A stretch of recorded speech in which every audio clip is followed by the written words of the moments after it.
a conductive wire, and you were so electric. I had no say when you came so near, and just passed right through me.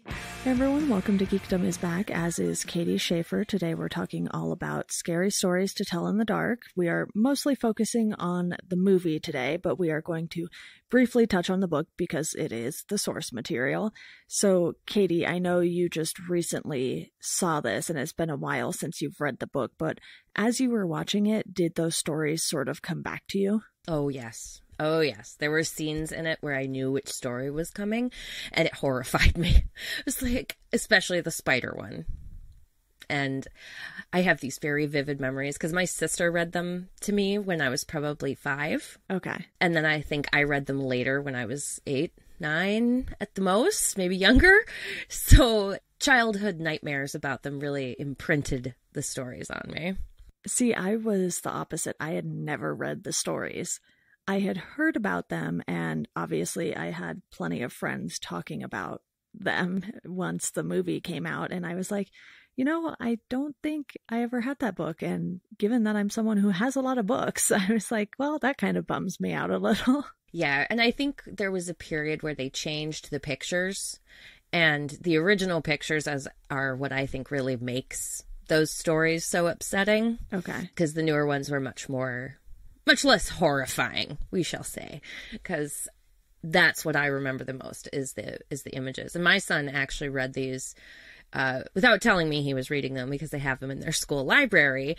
And he was like, oh, yeah, I read those. They're kind of freaky. And I was just like, child, you didn't read them young enough if they were just kind of freaky. Yeah, and obviously I went and read the first book after the movie, and it didn't have that kind of impact for me because, you know, having read so many Stephen King books and other horror books, you're like, oh, okay, I see how this could be terrifying to children, but for me, it's just like this fun little thing to read and get that perspective on how they went about the movie. And I do want to dive into how they adapted it, because obviously you can't adapt these just on their own. They had to make it so that they were using multiple stories and that they were all able to weave together, which I didn't get that vibe with the book. It's like each story was kind of a standalone thing. Yeah, it's an anthology of stories, I think. And I think that works really well in the book because it's like, you know, book of fairy tales or something, except they're horror tales. And I was wondering that same thing going in, like, okay, are we going to get like an anthology of little shorts? And I kind of suspected that was not what was coming because I don't think that would be as impactful as how they did it here in the movie. Right. And I was really happy with how they did it. I thought they managed to tell one overarching story and fit these creepy little things in it and have it all feel of a piece. Yeah, I think a lot of that has to do with how they casted the movie as well and the characters that they put in, because a lot of these stories focus more on the monsters than actual characters. So obviously the monsters were what people were going to be looking a little harder at. You know, you have the toe monster, you have Jangly Man, you have the pale lady, you know, the scarecrow, and all of those I thought looked really good given that this was sort of that mid-level budget movie. Yes, I agree. And I think I wouldn't be surprised if the fact that Del Toro produced this had something to do with it. Yes. I would guess he probably assisted a little bit. But the guy who directed this is, oh God, his last name is, I believe he's Swedish. And I'm not too familiar with names in that language, but it's Andre Overdahl, we're going to go say. That's my guess, too. And he did Troll Hunters, the Swedish version, and the Autopsy of Jane Doe, which I love. And that movie has the same really excellent creature effects. He is Norwegian, by the way, just a heads up. Norwegian. But Scandinavian, okay. Nonetheless. Yes. So I think he was a great choice to direct this because the creatures don't look like Del Toro's work. They are very much their own and they are very much back to those original illustrations. Right. So I think that really played into it feeling like the scary stories without having the stories be exact what they are in the book. And fun little tidbit, the director is going to be also directing The Long Walk, which is a Stephen King adaptation. So just a little tie-in to Chat Cemetery there, my other podcast. Yes, that sounds fun. He'll do a great job. Yeah, I hope so, because that's one of those stories I feel like it's going to be tough to adapt. But you could say the same for these stories because they don't connect. But they found a way with the Bellows family. And then you have Stella, Ramon, Augie, Chuck, Ruthie, these characters who all know each other and all have these different connections just in life in general. And you can tell they're kind of the outsiders. And I think that's what makes this work. Ruthie a little less so because, you know, she's the older sister and has her own thing going on. But you kind of have some almost Stephen King-like vibes in this as far as, you know, maybe in relation to a movie like It goes, because you have this group of outcast kids. They're being bullied by the popular kid who is, I think, you know, someone's son, and he kind of just gets away with everything. Obviously, he's someone's son, but like someone with status in the community. Right. That's the impression I got too, was that he had a reason. There was a reason why he could get away with the pretty insane violence that he does. It's also set in the 70s, 60s, I think. Something like that. Based on the cars I saw, it was probably 60s or 70s. Right, and it's 1968. During the Nixon election. There we go. Yep, because it's during the Nixon election. A very sad time for the country. But I agree. I think it really captures this sense of that dangerous years of childhood during the transition from being a kid, now you're in the teenager, and now you're learning how to be an adult. And Stephen King is excellent at that. And I think they tap into that same place that King usually does with these characters. But they still feel very much like their own characters. In particular, Stella, I think for me, she was the most interesting person to watch on screen. Yeah. And now that I think about it, the bully actually just kind of lived on a farm because he was the one who lived like where that scarecrow was. So his family, I guess I wouldn't call it a position of status or anything for them, but they're kind of like the local farmers, and you know, they were yelling at him to go deliver eggs. So there is some importance to his parents if they're providing the town with eggs and things like that. But at the same time, he kind of had that vibe about him to where he could just kind of get away with anything because people were like, oh, you know, that's so and so's kid, and you know, we kind of all knew he was going to end up like this. Right. And that kid, Austin Abrams, does a great job at being that bully. Although I will say that during the big scene where he is attacking them at the drive-in and stuff, I didn't get that he was supposed to be drunk until he goes home, but he was acting drunk.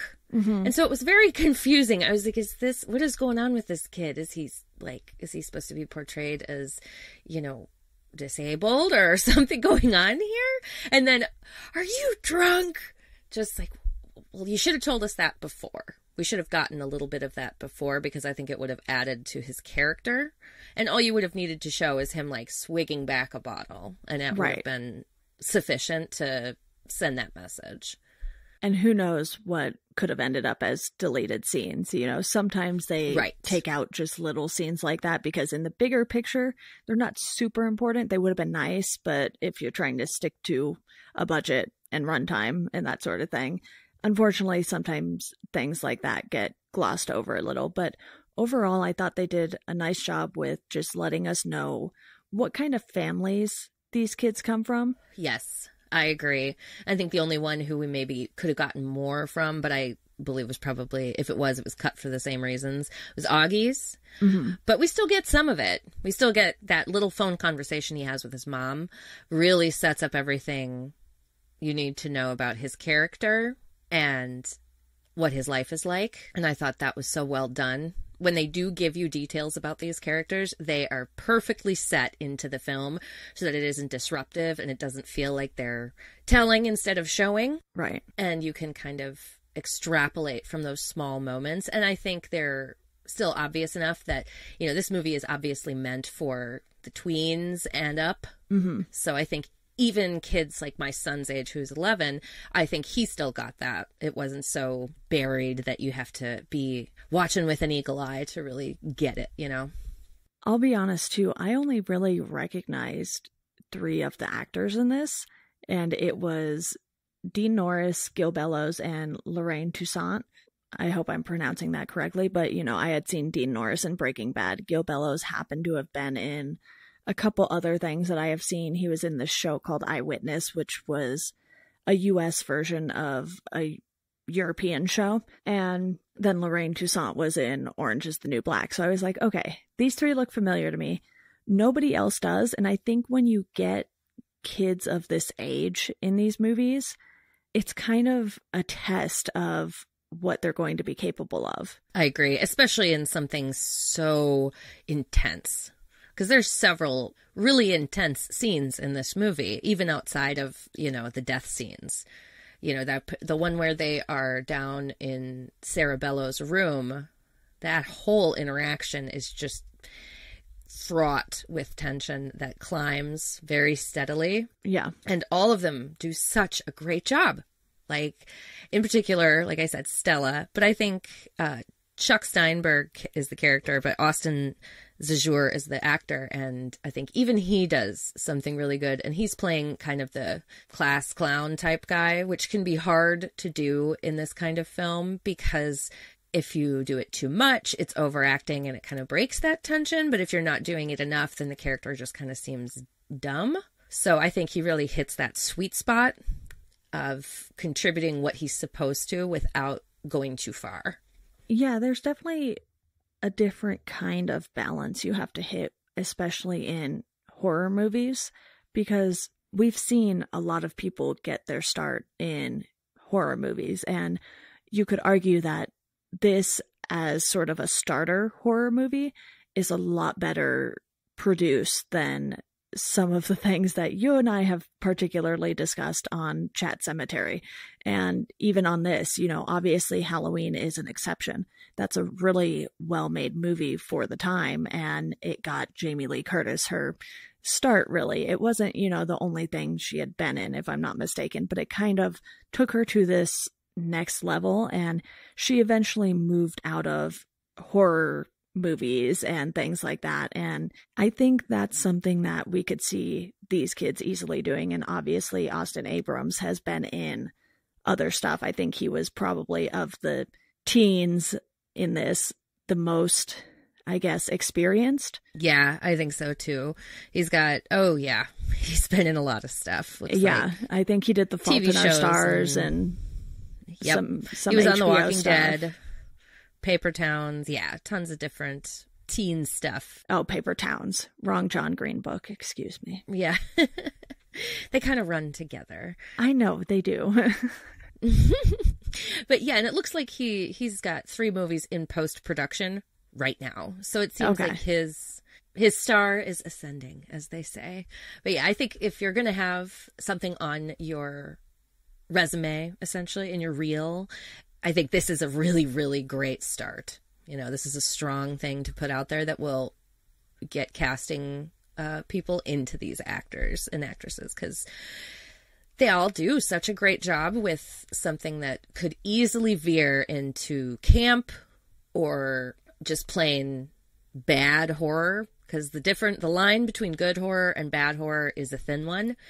And this one, especially with the age group that they were going at, was a really hard target to hit, I think, having seen a lot of kids' horror movies. Yeah, what did you think of how they weave the story around these standalone stories? I think they do a great job. I really liked it.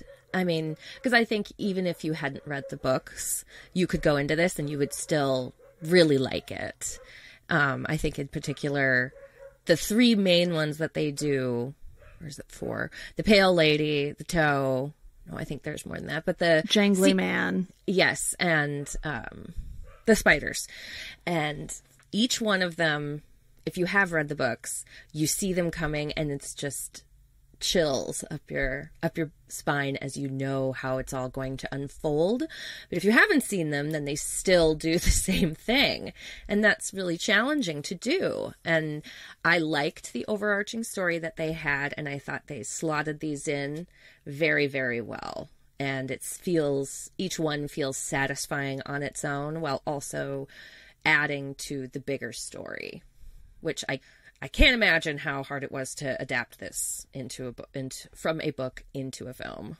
I think having Sarah Bellows have this book that writes the stories was kind of a clever way to introduce each of these stories, because they only really affect one person at a time. You know, you have Harold the Scarecrow with Tommy. You have the spiders with Ruthie. You have the toe soup stuff going on. Oh. And these things target one person at a time. And I think that was the best way to have these standalone stories work a little better together in the bigger picture of things, because it's not like all of these stories were trying to happen to everyone. It was just going one at a time. So in a way, it almost felt like an anthology movie, but they had this sort of wraparound that was a little more inclusive than something like the wraparounds we would see in the Creepshow movies. Yes, I definitely agree. No, with having it happen to each character when they are alone makes it even more terrifying, especially because they set it so that, you know, when the toe thing is happening to Augie, Ramon and Stella know what's going on, and they are racing to try to help their friend. And each time that happens, it's just over before they can get there. And that makes it feel even more all a part of a whole, because it makes you fear being alone. And like when Chuck gets separated, it's like, no, dude, you don't leave the group. Okay. We should all know by now, you don't leave the group. And that's very much a horror trope. And so they play into that so well in order to give us that anthology of stories without it feeling like, okay, now one person is going to sit down and tell us a story with the flashlight under their chin. But they still have that aspect because Sarah Bellows is still writing the story. So it's very masterfully done. And the fact that this screenplay has no fewer than 5 writing credits is even more impressive, because usually the more writers you get, the worse it comes out. Yeah, it is one of those things where you're kind of like, okay, it's like an anthology, but not really an anthology. And you can almost see how they would even continue on, because even though these bad things happen, they're still able to find a way to get it to stop. And I don't think you necessarily, you know, if they were to do another movie, bring Sarah Bellows back, just because that chapter feels like they closed it pretty well. But you can still have, you know, maybe a couple of the characters come back that we see at the end, because we don't lose all of them, which I think is nice. Usually at the end of a horror movie, especially slasher films, you feel like there's one person standing at the end. And in this, you at least get a few of them. Right. One of them has gone through one of the awful, horrible, events. You know, Ruthie is alive, and that feels more powerful. And I liked very much how they wrapped all of this up at the end with Sarah Bellows and having it recognize that she's the victim, and that Stella finds that the way to make it all stop is to tell Sarah's story and get it out there, and to help Sarah let go of the pain that she's felt because of how she was treated. Like, that conclusion to the story makes it so much stronger than Sarah just being a creepy evil witch. So they wrapped all of this up very nicely, but I agree that there's totally room for them to tell more of these stories with these characters in it. Because really you just have Stella and Ruthie, because Ramon has, left the scene for story reasons. And it made me wonder, I was like, well, I'd be okay if we don't get another movie. But if we do, I have confidence that it will be good, because they've managed to do such a great job with this movie. I'm glad that you mentioned the ending with Ramon, because it was one of those things where they didn't just spring that on you. They did make mention of him sort of trying to dodge the draft early on. So it kind of came full circle, and he was like, okay, you know, I have to go do this thing. Can't just keep running around. And I think he went to go do it because he wanted to have a place to come back to. And I think he knew he had that with Stella and her family, even though it's, you know, just her and her dad. And clearly they took Ruthie. I don't know what happened to Ruthie's parents. I was a little confused by that at the end. I was like, do they not want her back? Like, did they just, are they kidnapping her? Yeah. Yes, exactly. That's the only thing that I was like, that kind of doesn't make sense, but we're going to run with it because that's kind of a nicer ending. Right. And who knows? Who knows? Because it felt, I had the same question. And then when we got out of the movie, that was what my partner said immediately. Like, is Ruthie's parents dead or something? What's happening here? So I agree. But I was happy to be like, who knows? She just ran away. It's fine.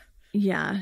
I just want to make note that it was also nice that they kept Lulu around to sort of tie the present day together with the past, because she was the only one who had this connection to the Bellows family, really, still. Yeah, and I was wondering when they bring her in the first time, I was like, what's going on with that? But then I agree. They do. She serves as such a great character to tie everything as a through line, and it makes it feel more complete. But I did wonder why they have the Vietnam War in this.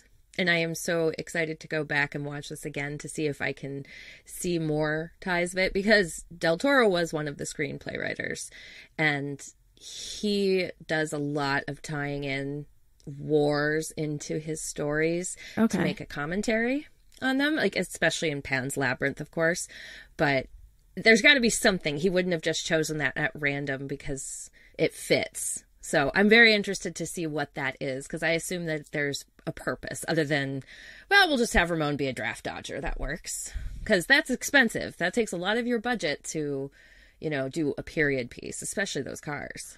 Oh, absolutely. And this is something they could have easily updated. You know, they didn't have to make this set in 1968. So that's definitely interesting that you brought that up, because I didn't even think about that because I hadn't read the book before. I was like, oh, maybe these stories just take place, or that's when the book was written. But the book came out in 81, if I'm not mistaken. So I was like, well, now that doesn't make sense either.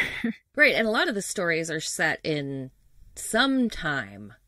You know, they don't have a place because they're very short. So yeah, that kind of information is totally extraneous to what's going on. So it's, yeah, I was wondering about the reasoning for that. So like I said, I'm very excited to watch this again when it comes out on Blu-ray to see, okay, what's happening here? Why is this part of it too? Oh, totally. I'm glad you brought up the fact that it's kind of this period piece too, because a lot of the visuals, I think, lend themselves to that. You kind of get this color palette that just kind of fits with what we've seen from pictures of the 60s and everything like that. The cars, they definitely nailed those. But then you also have the visuals of the monsters. And it's just like they pulled from the images, the illustrations in the book so well. And you're just like, I'm so glad they kind of brought these to life in this way, because they look absolutely creepy. Oh, yes. They are just as terrible in the film as they are on the page, with Albert Schwartz's original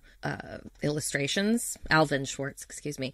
And he did such a great job illustrating them. And I was kind of wondering going into this, like, I don't know how they're going to top those images from the books. And they don't top them, but they come right up to them.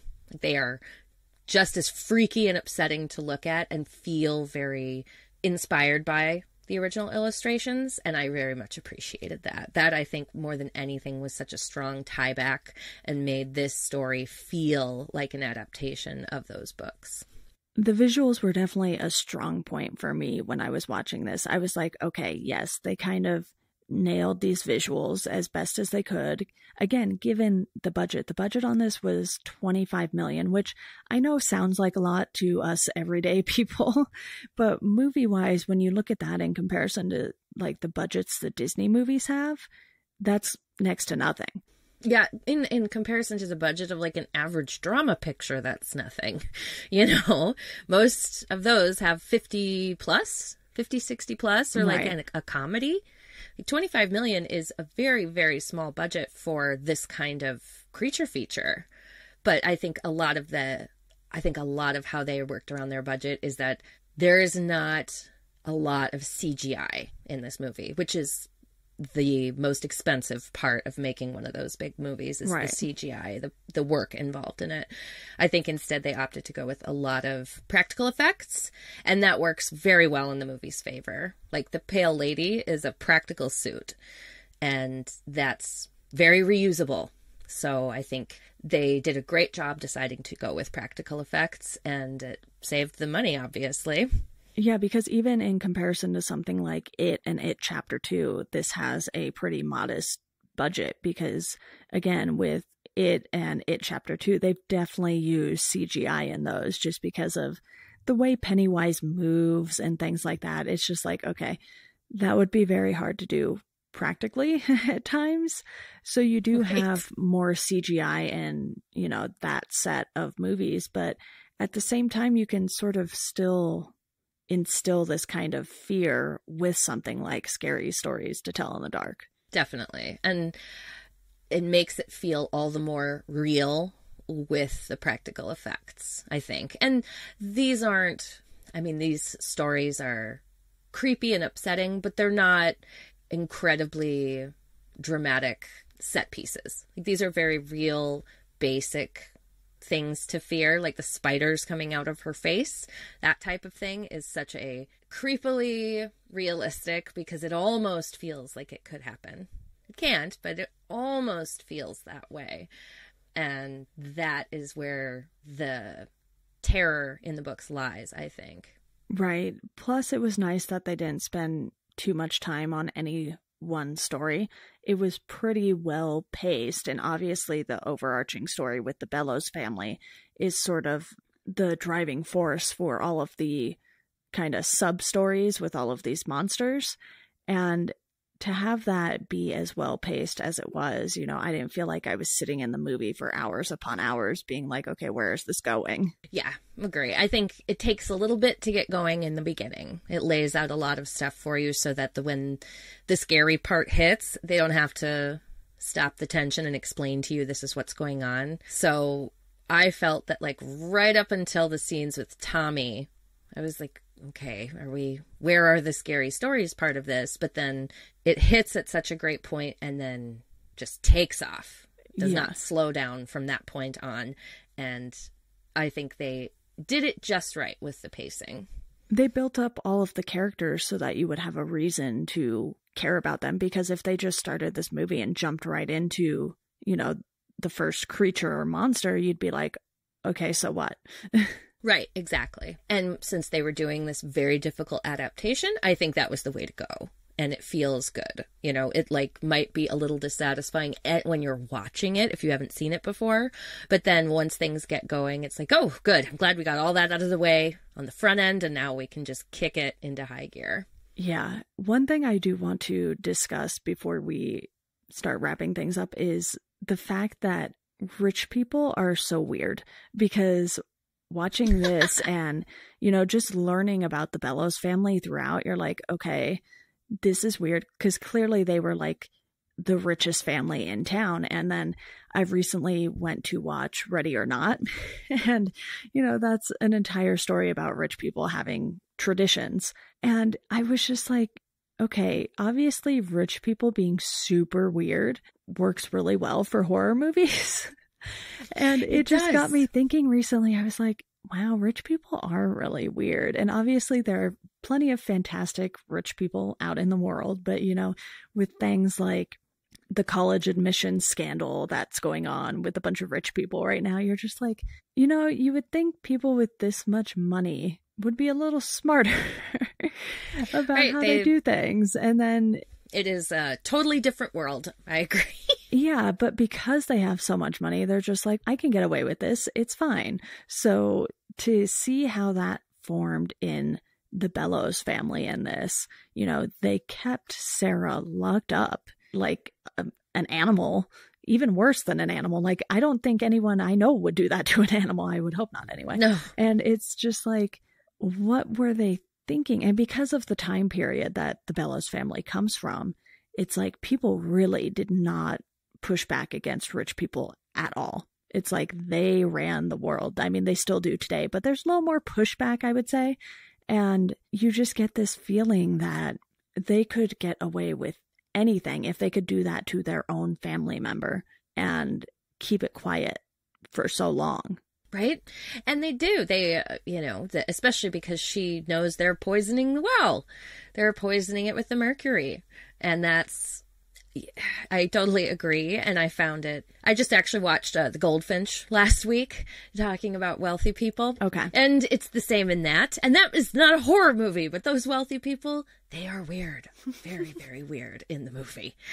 It's fascinating that that's the other route they opted to go, was to have this conclusion to the story when you find out that Sarah isn't the bad person in this, and that it's a horrific fact of her family keeping her in a cage. And it's even more powerful when that's the result. And that's the whole cause of all of these people's deaths, is these wealthy people, abusing someone. Utterly abusing someone for their own gain, and because she's an albino, and because she is, I think it's kind of implied that she is somewhat mentally ill, and at that time, it would not have been considered that weird to suppress and hide a family member for those reasons, because they're different, and that makes your family look bad somehow. I don't know how, but it does. So I think that was a really interesting thing to include in this story. Like, there's so much going on in the backstory of this film, and it never gets out of control. Like, they managed to keep everything in line with the plot and not have it feel like there's extraneous information given or something comes out of the blue. Like, it all feels earned when it comes to the end. Plus, given how big that house was, the fact that they put her in like this dungeon was even worse. It's like you couldn't just lock her in one of the normal bedrooms. You had to put her down in this place where she can't even, get any sunlight or anything really. And right, the fact that it was a secret passageway too, I was just like, man, rich people are crazy. Right? And a really poorly hidden one. Like, really poorly hidden, if these kids can find it in the dark. Yeah. I looked at it and I was like, well, of course anyone's going to wonder, why do you have two, like, cutouts in the wood here? What's that all about? It was, I agree. It was very puzzling at certain points of how these very, very rich people managed to get away with this and feel totally fine about it. Yeah. And it's like the secret passageway was in like, I don't know if it was like the servants' kitchen or something, or the main kitchen, but it was just like, really, people aren't going to notice that you slide this thing over to open it. Right. Exactly. It was just puzzling and intense. Yeah. At least in Ready or Not, their secret passageways were a little more believable. So it's just one of those things where you're like, okay, this movie was a fun time, but there were aspects of it where you were just kind of like, well, that was a creative choice. That was kind of weird. Like the passageway, like Ruthie just going off with Stella and her dad afterwards. And you're like, okay, I guess we'll just run with it because, having a good time here, and we can analyze it later, as we are doing right now. Yep, exactly. Just kind of go through it, and in the moment you go, just let that go. We're just going to just accept it and try to stuff it under, suspended disbelief. Just gotta keep going, because otherwise it's a hitch in the film that kind of pulls you out a little bit. And honestly, horror movies don't always have to be super believable, because there is not a whole lot about most Stephen King stories that is realistic and something that would actually happen in real life. So I think horror is one of those genres, kind of like fantasy or sci-fi, where you let things slide a little more just because you know that these aren't things that are really happening in everyday life. Exactly. And that's fine and to be expected. You know, if you're willing to believe that a scarecrow comes to life and turns Tommy into another scarecrow, it should not be that hard to jump to the idea that Ruthie just leaves her family to go with Stella and her dad. You know, but somehow it is more difficult to kind of just accept that than accepting the idea that Tommy gets turned into a scarecrow. Yeah, I have some quick final thoughts on the whole Ruthie thing. I'm wondering if because she ended up like in a mental hospital similar to the way that Sarah Bellows did at times, maybe her family kind of just disowned her because, again, late 60s, mental health is not something that people were still really willing to openly talk about back then. Yes, exactly. Freud was maybe 30, 40 years previous to that. Yeah. That was really the first big exploration in psychiatry was Sigmund Freud. Yeah, and, you know, we're just now seeing it become this thing that's talked about more and more today. So realistically, 50 years ago when this movie takes place, I think that was something that they did well. They were like, okay, you know, back in Sarah Bellows' time, they really, really did not talk about this. They did not handle any of it the right way, you know, because they didn't know. Yeah. Yeah, and it was not a good time. Asylums were not good places. And yes, that part does feel very believable. And I would agree that maybe Ruthie's parents were just like, yeah, you just go away. Because the whole town knows about her freak out. This was not something that happened in her bedroom at night. You know, it happens at the school during the school play. Right. Like it's a pretty dramatic scene. So that is something I could kind of just go, okay, sure. She just leaves home. And it wasn't unusual in the 60s for girls of that age to leave home. You know, hitchhiking was a big thing then. And it usually when teenagers disappeared, that was their general assumption, was that they just run off. Yeah, because you're also getting into like the midst of the hippie era and everything right around then too. Right, exactly. Well, do you have any other final thoughts on this? I ended up giving this a 3.5 out of 5. Like I said, there were some things where you're like, okay, we'll let that slide. But overall, I did enjoy going out and watching this. I think that in general, I think these kinds of movies are so important for kids between the ages of like 9 and 15, 14, because I think this is during that age, learning to be able to watch and be scared and not be so affected by it is a very important life skill. And I think they do such a great job making this a movie that does not talk down to kids of that age, right, and makes it really genuinely scary and doesn't rely a whole lot on jump scares to do that for the most part. There's some in there, of course, but not a whole lot. Instead, this film relies on the knowing horror, like in the scenes with the pale lady where she is just straight coming for Chuck and he can see her and can't escape. You know, I think it gives kids an ability to cope with the difficulties of life. And I was so pleased to see that they didn't pull back in this film. They went fully for the fear and terror that these original stories impart. And I was really pleased with it. And I ended up giving this a 4 out of 5. Okay. Because I really enjoyed it and I thought it was very well done.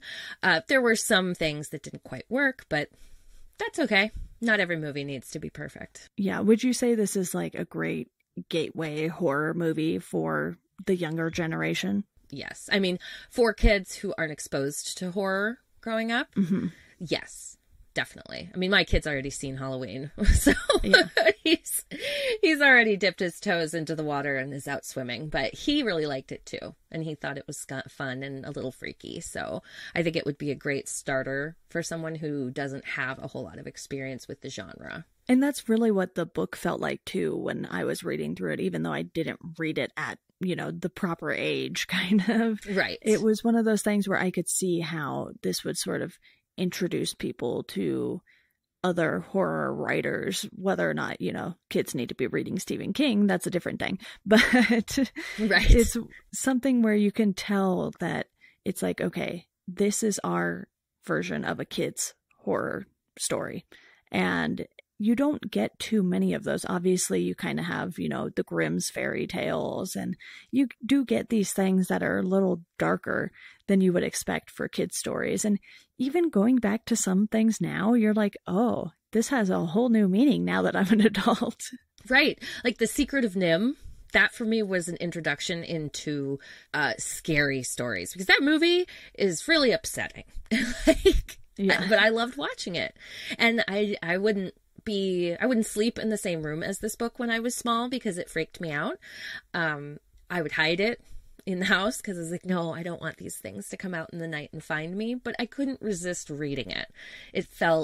I liked that feeling of being scared, and that kind of gave me a taste for that sensation, that then I read Stephen King novels and watch horror movies and all that kind of thing. And it gives you a new appreciation for the genre, and this movie and the original book are a great stepping stone. And you can, if you read those and watch the movie and you find you don't like it, then horror is probably not for you.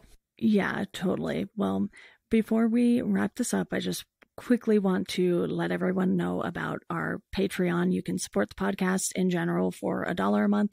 If you want to pick a topic for the podcast, a book, TV show, movie, something we haven't already covered, you can do that with the $5 a month tier.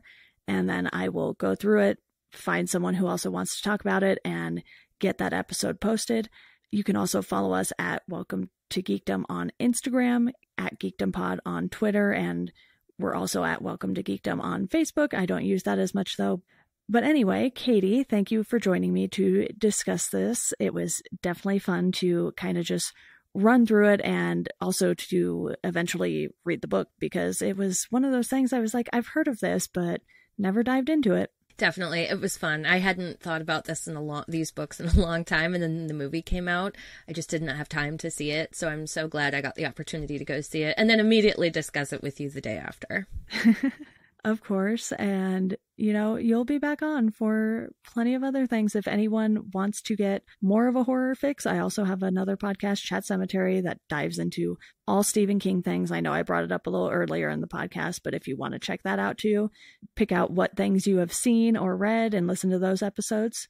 I'm not opposed to people just picking and choosing. So that wraps up today's discussion. As always, thank you all for listening, and we hope you enjoy the rest of your day.